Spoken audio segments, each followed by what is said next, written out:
จังนับแต่ความจนพาดิ้นรนเป็นคนไกลถิ่นความทุกข์บีบให้ต้องดิ้นยากนานบ่เศร้าแต่เศร้าหอดคำมาไกลหลายปีติดต่ออยู่กทม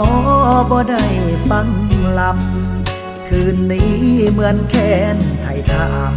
ว่าลืมพางเมื่อบ้านแล้วไป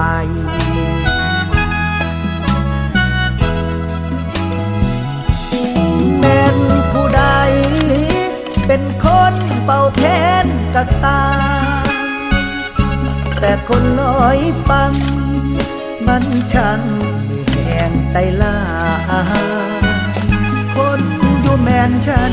ยังเป่าแคนหวานซ้ำบ่ยานอายยืนยันว่าเจ้าของเป็นไผอ่อนซ้อน